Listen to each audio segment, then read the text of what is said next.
What's going on YouTube? Welcome back to another video. In today's video, I'm going to give a presentation titled Strength Training for Weight Loss, Leveraging Lifting for Life-Changing Results, because I am giving away all of the secrets that we use here in the Physique Lab coaching program. And I promise you, if you watch this video in its entirety and you implement and take action, you are going to see progress on the scale. So with that, I'd like to give an overview of what we will be talking about today. So first, we'll start with my background, my story, what my fitness journey has looked like, and why you should even listen to me in the first place. From there, we'll get into the benefits of strength training in the here and now, but then we're also going to talk about why strength training is so important as you age. After that, we'll get into the science of strength training. We'll look at some practical applications, so sort of the how-to side of it. We'll go through a quick note on diet because this is going to be very important to make sure that you're actually able to build the muscle that you want to build and help you with fat loss. And then we'll go through some next steps. So I promise you, at the end of this video, you're going to have complete clarity on what you actually need to do in order to take action and start seeing some results. And then at the very end, we'll summarize everything that we've talked about thus far. So who is the fit chemist? Well, if we haven't met yet, my name is Tyler J. Rauwolf, PhD. I'm formerly an organic chemist, so I actually graduated from Boston University in May of 2022 with a PhD in organic chemistry. You can see this photo on the left-hand side here is a photo taken right after I successfully defended my thesis. And then on the right-hand side, you can also see that I'm a former men's physique competitor. That was October of 2019 while I was in graduate school in Boston. And now, as this photo in the middle suggests, I am living my best life down here in Florida, and after I graduated, I actually went full-time in fitness, health, and nutrition. So as we go through this video, you're going to learn everything it takes to actually build a physique that looks like this, but I do want to take a second to point out that I have not always looked this way. So back in high school, I was a super scrawny kid. You can see on the left-hand side, that was a picture of me my sophomore year of high school, I believe, 4th of July. On the right-hand side, that was either my junior or senior year of high school. I was playing lacrosse, and dude, I was lucky to weigh 135 if I was soaking wet. I'm pretty sure my license when I turned 16 said that I was 130 pounds, and you can see in both of these photos my arms look like toothpicks. Super skinny kid, right? But I said I was playing lacrosse. I went to Illinois Wesleyan University, right in the smack dab middle of Illinois, right in the middle of the cornfields. I actually decided to go there because I wanted to help spearhead their first ever men's lacrosse team, and that's exactly what I did. I played lacrosse there my freshman year and part of my sophomore year until I decided to quit lacrosse and start doing chemistry research because I saw that more of a career opportunity for me and a better advancement of my future. So after doing 2.5 years of chemistry research at Illinois Wesleyan University, I then decided to apply to different graduate schools, ended up getting accepted into and chose to go to Boston University because that was just a hot spot for the pharmaceutical industry. And in my mind, I would go to graduate school, I'd get the PhD, and then I would get a nice cushy job that had a very nice salary in the pharmaceutical industry. Obviously, God had other plans because I'm not doing that right now, but I wanted to show you guys some photos from my time in graduate school. I believe these were taken in my 4th and 5th year of graduate school, but my 1st and 2nd years were not so great. So remember, I quit playing lacrosse, I started doing chemistry research, and I was still in the gym, but I didn't really know what I was doing, and that led me to look like this. So you can see in these photos here, I've got some chipmunk cheeks going on. You can see my gut is hanging over my pants. During that year, I believe that was my 1st year of graduate school, I almost never put on jeans or khaki pants because of how tight they were. I would wear sweatpants to work every single day. And then you can see this photo on the right, got quite the double chin going on. I've got a nice beer belly or beer gut hanging over the belt, and I'm pretty sure my belt was on the last loop of its existence there, holding on for dear life. So when I say that I've legitimately been at every stage of a fitness journey, I mean it. I used to be that scrawny kid, then I transitioned into being overweight and not liking the way that I looked until I finally buckled down and learned the science of fitness and nutrition so that way I could build the dream physique that I was after. And that's what we're going to cover in today's presentation. And once I learned those key principles, I was able to achieve my own transformation. So you can see this photo on the left here. I believe I lost 32 pounds that summer. I went from 185 to 153, and this was a couple weeks before stepping on stage. This was me on stage, as we talked about earlier, and then this was a photo during my peak week. So you can literally see every single muscle on my body. The veins are popping out. I believe I was 5% body fat at the time, and all I had to do was put these key principles into practice, implement, and that's how I got this transformation. But Why should you listen to me? Well, after graduating from Boston University and deciding that I wanted to leave chemistry behind and do fitness and nutrition full time, I did go on to get my certifications from the National Academy of Sports Medicine. So you can see I am a certified personal trainer. I'm a certified nutrition coach. I'm a virtual coaching specialist, and I also have my group fitness instructor certification as well. On top of that, our coaching program, the Physique Lab, has served over 100 plus people. And at this very moment of filming, we have over 40 active clients. And here are just some of their results. You can see we have guys in the program that are down nearly 60 pounds. I've made these slides a couple of days ago, and this guy is now down 63 pounds. Absolutely amazing progress. Some people are at 33, 13, almost 50 pounds, 16, 28, 16, 23. These two guys were 14 and 10 pounds, and they haven't even been in the program for more than a couple of weeks. That's why their weigh-in graph isn't even complete, because they don't have that much data yet. So you can see we get our clients amazing results. And if that's not enough to convince you, maybe this will be. These are some screenshots taken from check-in forms inside of our program, and I get messages like this literally every single day. So this guy, super grateful for the support from Tyler and others in the Slack group chat. My waist continues to shrink and I'm able to lift heavier at the gym. My energy levels have increased and my pants are getting looser. I get comments about how slim I look now in a good way. Self-confidence is higher than it's been in a long while. This one is arguably one of my favorites. I noticed that I'm able to carry my oldest daughter for longer now, and my love handles are shrinking. That's what it is about. We are all about making a generational impact here at the Physique Lab. This client lost almost 20 pounds. He's feeling lighter and more energetic throughout the day. This client saw the scale go down, body fat percentage going down, and the weights in the gym are going up. So he is losing fat and building muscle at the same time, which is literally the dream combo and what almost every single guy I talk to want to achieve. Or what about this client who hasn't seen this low of a weight since high school, or this client who hasn't seen his jawline in ages, so now he's feeling extremely confident, hitting a new low of 201.2 on the scale. He's got more energy and his body measurements are decreasing in all of the right places, more friends commenting on their weight loss progress. And again, I just want to reiterate, I see messages like this literally every single day. If you don't believe me, you can go over to my Instagram account, Tyler_the_Fit_Chemist, and click on any of these client wins story highlights. And I promise you, you will see even more messages just like this because I share them to my story all the time. And if that's not enough to convince you of why you should listen to me, then maybe our client transformations will be the thing that does that. So you can see Mikey, he lost 17 pounds, got absolutely jacked, reduced the midsection size. Brandon, same thing, lost 30 pounds. Totally transformed the way that his gut looks. This client and this client both asked to remain anonymous, but this client was in his 50s and he saw his abs for the first time in his entire life. This client was a teacher. He was getting all the compliments from people and just totally revamped his confidence levels. And then this client, Jeffrey, ended up losing 20 pounds with us as well. And you can see from the side shot, a lot of that was particularly in his midsection and just reducing inches around the stomach and waist. So with all of those client results out of the way, let's now transition into some of the benefits of strength training in the first place. So one of them is going to be muscle development.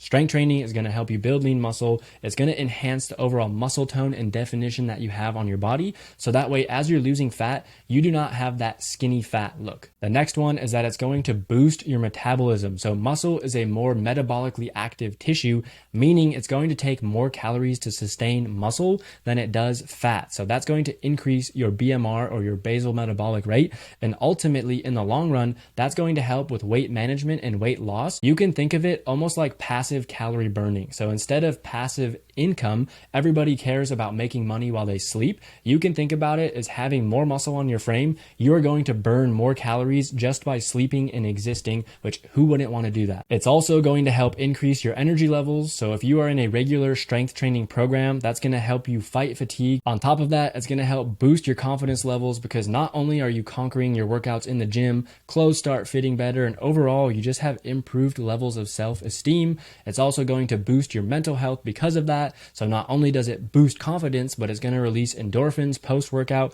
which is going to help balance your mood throughout the day, help you reduce stress and anxiety, and it's also going to improve your sleep quality and quantity. So those are some of the benefits of the here and now, but I also want to take a look at the impacts of strength training as you age. So as you get older, we know that muscle mass decreases with age. This quote that I'm going to read is absolutely shocking. It says, one of the most striking effects of age or getting older is the involuntary loss of muscle mass. So simply by doing nothing, you're losing muscle mass, strength, and function, which is termed sarcopenia. Muscle mass decreases approximately 3 to 8% per decade after the age of 30, and this rate of decline is even higher after the age of 60. And you can see this graphical representation of sarcopenia here. It's essentially losing that muscle mass. You can see your bicep size and the cross-sectional area of that muscle is going to reduce over time simply by doing nothing. So if you aren't even strength training in the first place, you have horrible odds to keep that muscle. And if we want to put that into more tangible terms, that equates to roughly 4 to 6 pounds of muscle lost every 10 years. On top of that, we know that muscles weaken with age, so you're going to see your strength decline. So muscle strength can decrease by 12 to 15% every 10 years after an individual reaches the mid-century mark. So after you turn 50, muscle strength is going to dip as well. And then we also see decreases in bone density because bone density naturally decreases over time as well. This quote from Cleveland Clinic says, up until about age 30, a healthy person builds more bone than he or she loses, but after age 35, bone begins to break down faster than they build up. So even in a healthy person, bone density decreases throughout life by less than 1% per year, which doesn't sound like that much. But again, these are the results of simply aging and not doing anything. So hopefully at this point, I've convinced you, one, why you should listen to me in the first place, and two, all of the amazing benefits of lifting weights, not just in the here and now, but for the remainder of your entire life. And with that, I want to transition into the science of strength training. And now I want to introduce you guys to something called the strength pyramid. I do want to put a disclaimer and say that I was not the one who came up with this. This was coined by Dr. Eric Helms, who has a PhD in exercise science. He has an entire book dedicated to the strength pyramid. So what I did was I took all of the main takeaways and boiled it down into a few key principles so that way you guys know exactly what to be doing when it comes to your lifting journey. Before we dive into any of the individual stages on the pyramid, I do want to point out that as we go up this pyramid,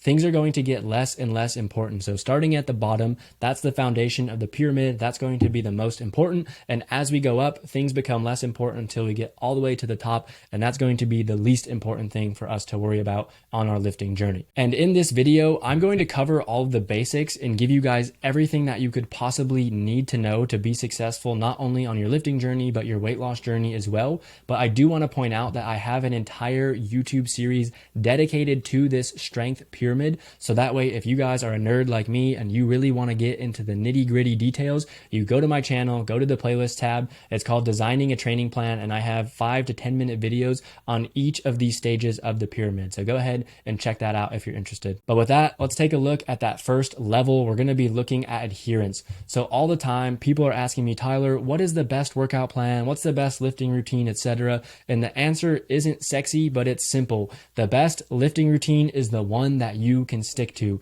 So I don't care if that's 2 days. Maybe you're doing full body workout on Monday and Wednesday. Maybe that's 3 days per week. Maybe you're doing full body on Monday, Wednesday, and Friday. Maybe you have some more time, so you're doing 4 days per week, and then you do something like an upper lower split, which you have upper body on Monday, lower body on Tuesday, and then you do the same thing on Thursday and Friday. Something that I preach to my current clients and prospective clients is that confidence is built by the promises that you keep to yourself. So instead of telling yourself that you're going to do a 4 or a 5 or a 6 day lifting routine, be honest with yourself and stick to that commitment. If it's only 2 days per week for 45 minutes, that's great, but make sure you are 100% consistent with it, because if you sign up for a lifting routine and you start falling off the wagon, each time you miss that workout, you are undermining your own confidence. Also, make sure you stick around to the end because I'm giving out free workout plans and tools to show you how to get a custom workout program for yourself. With that, let's dive into the next level of the pyramid, which is going to be volume,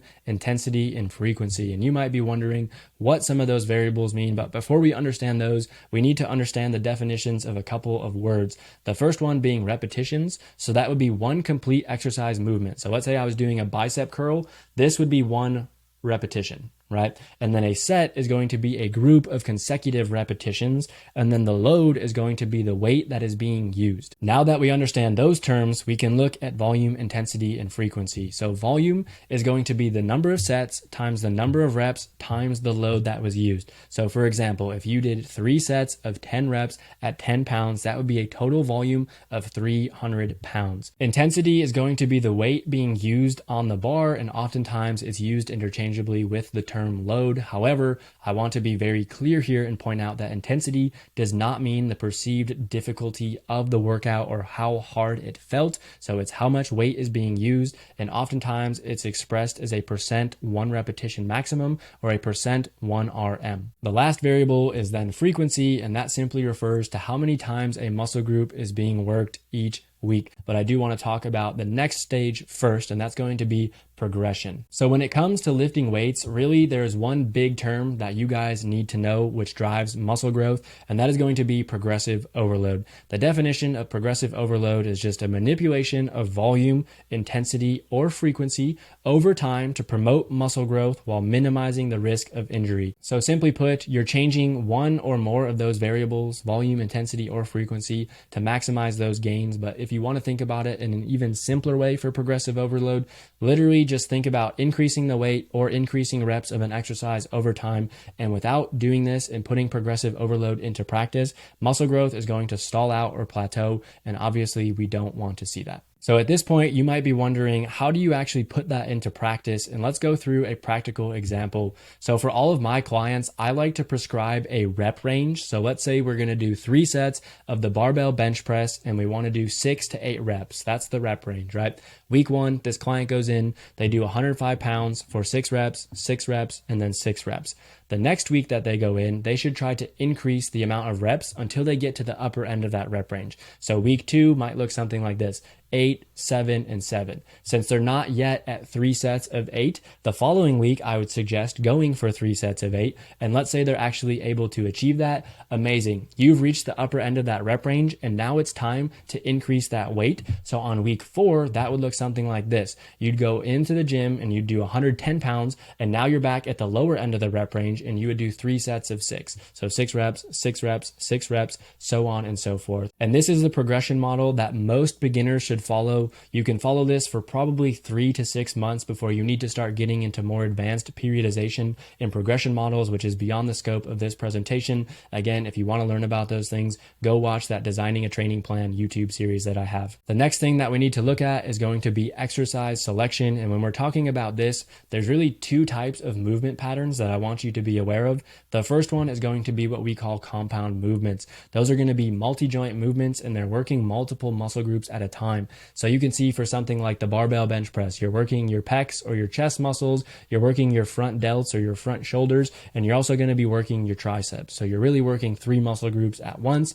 Something like a bent over barbell row or T-bar row, that's going to be working mainly your lats and your mid back, but you might get some forearm work, some bicep work, and this looks like a little bit of upper tricep, maybe even rear delts as well. Something like a barbell back squat, you're going to be hitting the quads, and then something like a Romanian deadlift, you're going to be focusing into the glutes and the hamstrings. Alternatively, we have something called an isolation movement, which is going to be movement around a single joint, and it's going to isolate or work one muscle group at a time. So something like a dumbbell biceps curl, overhead dumbbell tricep extension, a dumbbell shrug to hit your traps, maybe a cable chest fly to hit your pecs or your chest, or even a bent over lateral raise to hit your side delts. That's really all we need to know when it comes to exercise selection before we get into the practical applications. So I want to take a look at the next stage up in the pyramid, and that's going to be rest periods. So according to the AFAA, this is how long you should be resting in order to hit a certain percent recovery. As you can see, from 20 to 30 seconds,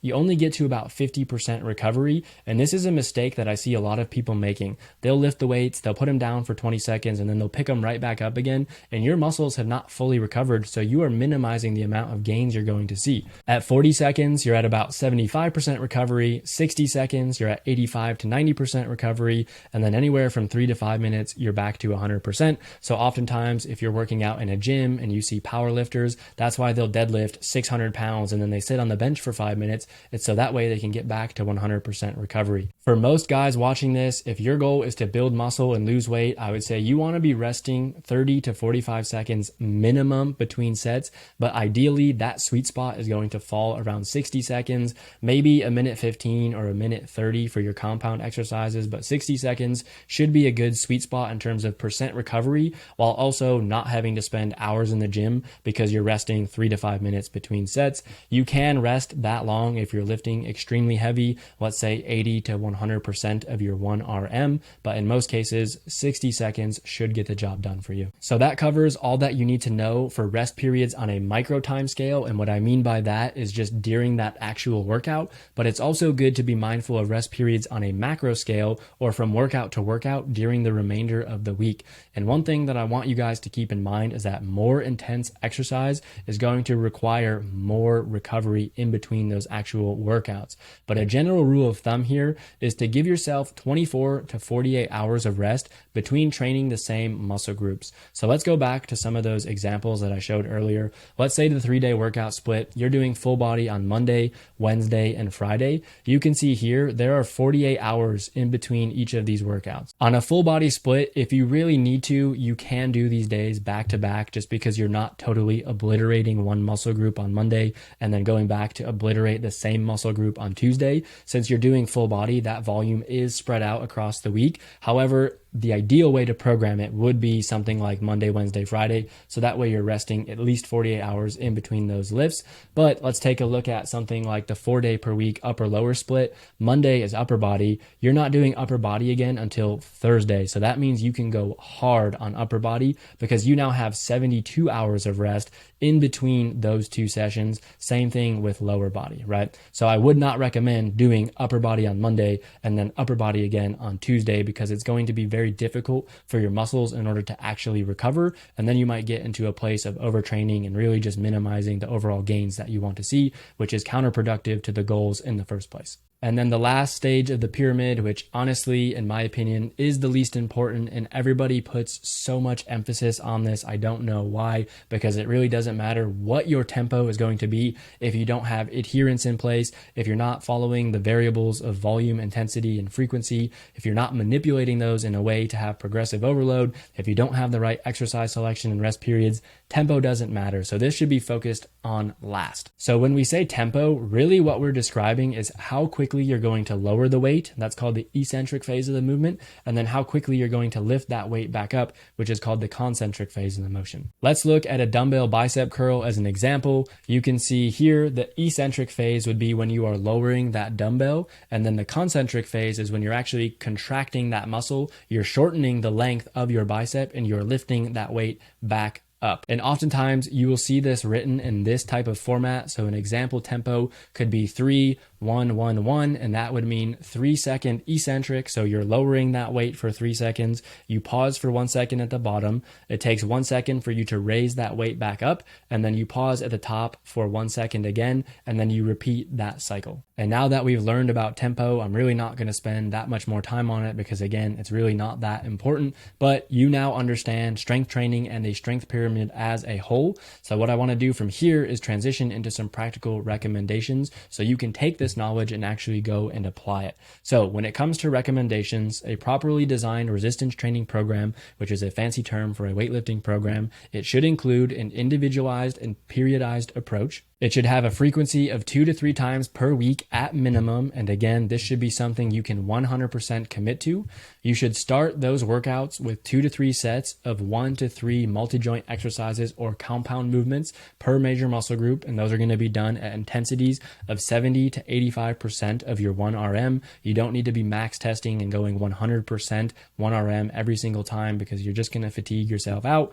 And then after those compound movements, you should do 3 to 4 sets of 1 to 3 single joint exercises or isolation movements to work each of the major muscle groups as well. And then the last thing would just be making sure there's proper recovery time, both on the micro time scale, so in between your sets, and then also on the macro time scale across the week and from workout to workout. And I would be remiss if I didn't mention some common pitfalls. One of the biggest things that I see is people using improper form. Thanks to technology, this should no longer be an issue. Just type in the exercise that you're doing on YouTube and add how to at the end, mind, watch how to do it properly, and make sure you are lifting with good form, because the worst thing that you can do is lift with improper form, risk injury. Let's say you do get injured. Maybe you're doing a deadlift improperly. You pull something in your back and you're now on the couch for 8 weeks. That is going to be counterproductive to your weight loss goals. Or if you don't get injured, you might create some sort of muscle imbalance, which is going to be much harder for you to correct down the line. Another one that I mentioned earlier is going to be not resting enough between sets. I swear I see people do this all the time. They'll do a set of dumbbell bench press. They throw the weights on the ground. They look at their phone for 5 seconds, change the song they're listening to, pick them right back up.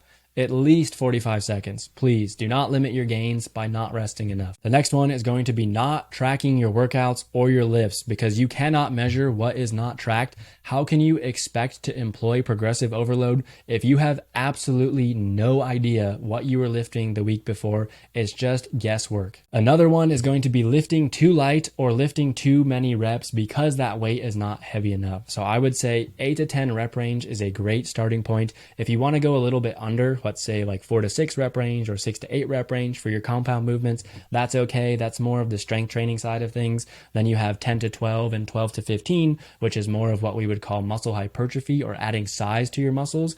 Anything over 15 is really more of muscular endurance, and you can think of that as cardio for your muscles and just trying to build up metabolic fatigue in those muscles. It really doesn't do that much in terms of building overall gains and muscle size. Another one is going to be inadequate warm-up. So I would recommend doing around 5 to 10 minutes of cardio prior to your workout, whether that's incline walk on the treadmill, Stairmaster, row machine, cycling in place, jumping rope, boxing. I don't care. Whatever it is that you want to do, just get your blood flowing, get your heart rate up. And then once you actually go to do that first movement, I would say do a couple of warm-up sets at lighter weights until you work your way up to your working weight. I don't want to see you walk right into the gym, sit on the bench press, and then just start bench pressing your 1 rep max, because again, that goes back to risking injury, almost like you're using improper form. If you're not warmed up, the muscles are not going to be firing the way that they need to. So make sure you are not neglecting that. And then the last one, which I've mentioned throughout this presentation a little bit as well, is going to be overtraining. So sometimes too much of something can actually be a bad thing,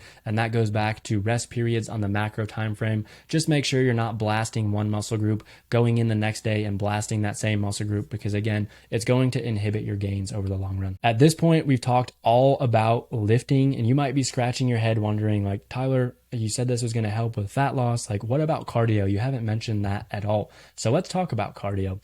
The way that I view cardio is that it is a tool to help you burn more calories, nothing more, nothing less. Yes, it's going to have cardiovascular health benefits, but really the way that I view it is that it's a tool in our back pocket that's going to allow us to burn more calories and help create more of a calorie deficit to burn fat over the duration of that workout program. When it comes to cardio, there are really 2 main types that you need to be aware of. One is going to be HIIT or high intensity interval training, and that is characterized by all out intensities. So you're doing a maximal effort. It's also going to have work rest periods that look something like 30 seconds on, 30 seconds off, and then you do that for a set duration, something like 10 minutes, for example. These HIIT workouts are typically done for cardio type movements, things like sprints, running up the stairs, etc. But it can also be done for weightlifting, so things like a kettlebell swing or maybe a dumbbell overhead press or whatever it might be. You can incorporate those into HIIT style workouts as well.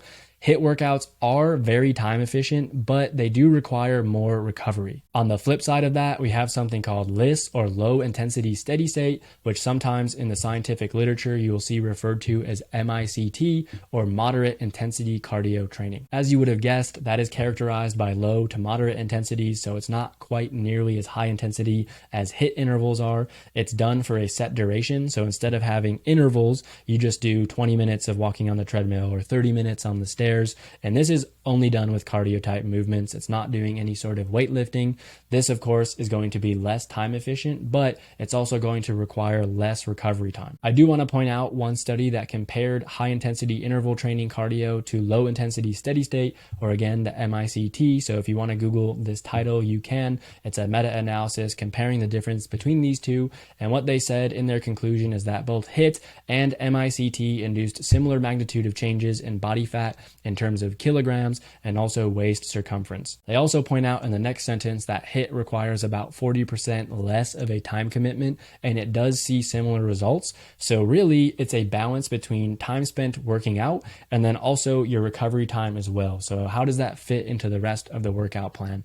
And for most men, I would say 3 days of lifting, 45 to 60 minutes, and then one cardio day, whether that's something like 20 minutes of HIIT or 45 minutes of low intensity steady state, is enough to see amazing results. But please keep in mind that diet is 90% of your weight loss results. You cannot out train a bad diet. So yes, working out is important, but nutrition is even more important. And I will be posting another video just like this that goes over a nutrition pyramid, so you can have that on lockdown as well. But if you want to know more about cardio, I do have a video on my YouTube channel. You can just search the cardio for fat loss or go to my playlist tab and it's under the how to diet series. I have an entire video, I think it's 10 or 12 minutes long. It's going to go through high intensity training versus LISS, fasted versus fed. I know that's a big debate out there. So we look at the science of what that actually says, the best time to do cardio, and then how to actually track cardio. So that way you're not just throwing darts at the wall and seeing what sticks. So on that note, I now want to finish up with some practical applications. So one thing I would say before you start doing your lifting routine,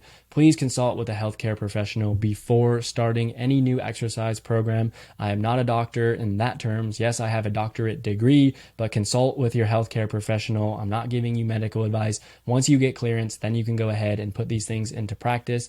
Once you do that though, I want you to find a routine that works for you. It has to be individualized to you and something that you can actually commit to and follow through on.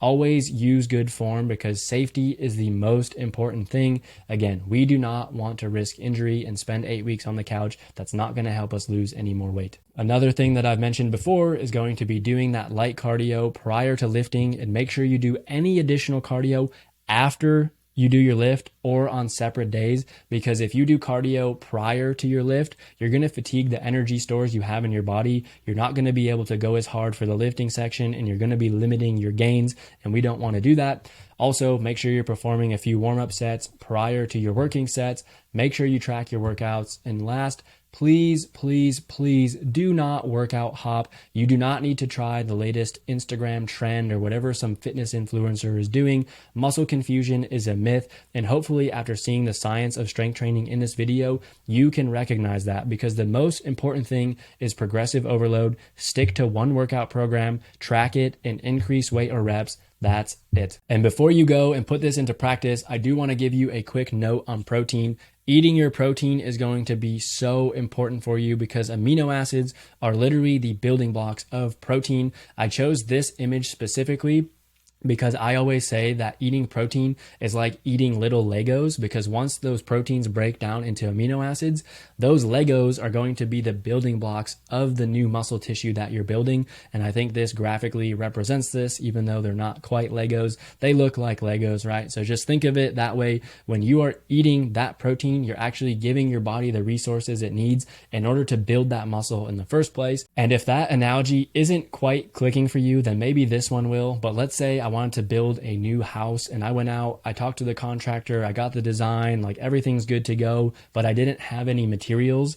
The amino acids are like the bricks to that house. It's going to be very hard to build that house if I don't have the bricks in the first place, right? So think about it as either little Legos or the bricks to the house that you're going to be building in terms of the muscle on your body. So you might be wondering, okay, that's cool, Tyler, but how much protein do I actually need to eat? Well, one thing I want to point out is that as you get older, protein requirements actually go up as you age. So each year after 30, you should add 1.5% more protein, but a general rule of thumb is going to be 0.8 to 1.0 gram of protein per pound of body weight. If you are someone who has a very high body fat percentage, let's say 30%, 35%, 40%, you can go based off of kilograms of lean body mass like we see in this chart. So the two trends that I want to point out in this chart are that one, as you age, you can see that protein requirements do go up, but when you're in a calorie deficit, protein is actually higher as well. So let's say you're between 31 and 40. If you were not in a calorie deficit and you were not trying to lose weight, you would eat 2.0 to 2.3 grams of protein per kilogram of lean body mass. But if you're trying to lose weight and you are in a calorie deficit, then you want to shoot for 2.4 to 2.8 grams of protein per kilogram of lean body mass. So again, this is your general rule of thumb, but if you really want to get scientific with it, this chart is going to be your best friend. It's from Fat Loss Forever by Lane Norton. Great book. Definitely recommend checking that out as well. So now that we've covered everything you need to know about strength training and we talked a little bit about diet, what are the next steps? Well, the first thing that you could do would be doing nothing. And if you've watched this far in the video, I would imagine that you are an action taker, at least to some degree. So I know that's not going to be an option for you, but please do not watch this video and then fail to implement it. Something else that you could do is strength train on your own. So you could do so by finding a plan on the internet that's going to suit your goals. If you go to Google and you type in 3-day full body workout plan, look at all the suggestions that pop up, right? There are endless plans on the internet. I know you can find something that fits your schedule, your gym, and your time frame. If you want something a little more custom to you, you can go to this website called Pumped Fit, so PUMPD.fit. There's no E in there. Type that into your browser on the internet and then go ahead over to that website. It is a free AI workout plan generator. You can see they do ask you some questions here, like what equipment you have access to, how many days you want to work out per week, what's the main fitness goal, etc. And that will generate a workout plan for you that is a little bit more custom than just Googling 3-day full body workout plan. If you want something even more custom to you, then head over to my YouTube channel. You can search for this video with a thumbnail that says ChatGPT for fitness and nutrition plans. I created a Google document that you can download, and it has all of the prompts that you need to put into ChatGPT to actually get a custom training plan to you and for you for free. So there are 3 great options, but if you want something that is tried and true, I am going to be revealing some of the client plans that we have inside of the Physique Lab. These clients are seeing amazing results. So you can go ahead, pause this, screenshot this, and if you want to take this and put it into action, by all means, go for it. This one is going to be a 3-day full body plan, 45 to 60 minute sessions. In the format that I have it, I like to program in Excel before I go ahead and put it into our custom branded Physique Lab app. So you'll see the exercise and then in parentheses, the number of sets. So of course, there's no rest periods here, but again, you can take the information that you've learned in this training and knowing that ideally you want to rest around 60 seconds, maybe up to 90 seconds for some of your compound movements like a dumbbell bench press, a barbell deadlift, upright leg press, etc. And then for some of your isolation movements down here towards the end of the workout, you can rest for 60 seconds. Something else that I want to note too is that if you see these bolded exercises, that means that you're just doing them back to back. So you would do a rope cable curl, no rest in between, literally adjust it, and then do the rope tricep push down, and that would be 1 set. Then you rest, and then you go back, do both exercises again. And then here is another 3-day full body plan inside of the Physique Lab. This one was designed for a client who works out at Planet Fitness. So I know a lot of people have a membership there. It's a good entry level gym and it's super cheap. I think it's $10 per month. Just make sure you stay away from all the snacks that they give out. I've heard them giving away pizza, Tootsie Rolls, all kinds of stuff. So make sure you say no to that and yes to the weights. But you can see this one has a ton of supersets because I wanted to minimize the amount of time that he was spending in the gym. So this one says 45 to 60 minutes, but I think if you fly through this, it would be more around 30 to 45. And then you can see if you want, you can have this optional cardio day. So we started this client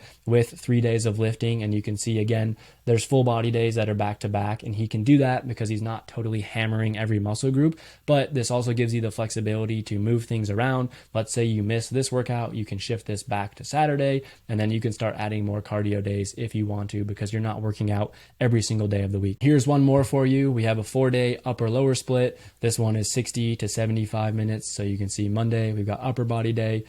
Tuesday is going to be lower. Day 4, Thursday is going to be upper, and then Friday is going to be lower as well. The lower day, this one is focused more on quads, and then this one is a little bit more hamstring based. But again, feel free to screenshot these and you can put these into practice as well. But as I said earlier, these workout plans are absolutely useless if you're not tracking anything. So please find an app to track your workouts, download that app, set it up on your phone, get familiar with it. My favorite app is the Strong Workout Tracker. So you can use whatever app that you like. Pen and paper is cool too, but again, you cannot measure what is not tracked, and how can you expect to progress if you are not tracking your workouts? And then the last thing here is that once you have the plan, once you have the app ready to go and you know how to track the workouts, from there, you just need to show up, take action, and be consistent. So as I was making this presentation, I actually finished my 1,325th workout. So if you guys are looking back to those photos way at the beginning of this presentation, wondering, Tyler, I want a physique like yours, how do I get it?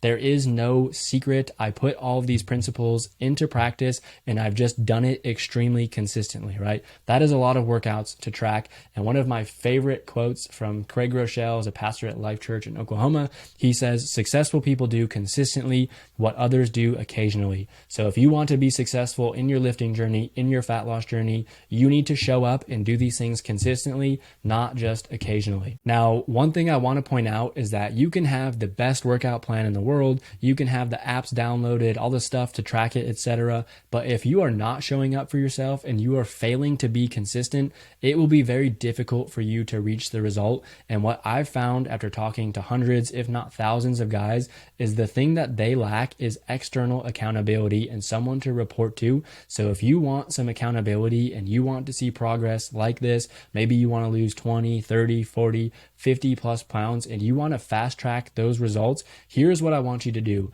Go over to my YouTube channel, and I have 2 different videos that you can watch. You can watch one or the other or both if you want. One of them is a 57-minute program breakdown. So inside of that video, I go into my story in more depth. I also explain some of the traditional styles of dieting and why those fail most people, because if you're watching this, chances are you've lost 20 pounds, 30 pounds in the past, but then that weight comes roaring back. I talk about why that is, and then I go into a program breakdown. And then this 16-minute program breakdown here is literally just no details about my story. How does everything work here at the Physique Lab? So if you're short on time and you're just like, Tyler, I'm interested, but how the heck does this work? Go watch this video. I will link both of these in the video description below, especially this one over here, because this is unlisted on my YouTube channel. You will not see this on my public page. It's a private video. The only way that you'll be able to access it is through the link in the video description below. And then after watching those videos, one or both of them, what I want you to do is go over to my Calendly page, and then you can book a 45-minute strategy session with me or someone from my team. And again, I will link that down below as well. But the goal there would be to talk about your goals, figure out where you're at right now, where you want to get to, what you've tried in the past, and really make sure that 1, we can 100% help you, and 2, that this is a good fit for the both of us. And with that, we can transition into a summary. So we went over the benefits of strength training, and then we also walked through why this is so important to do as you age.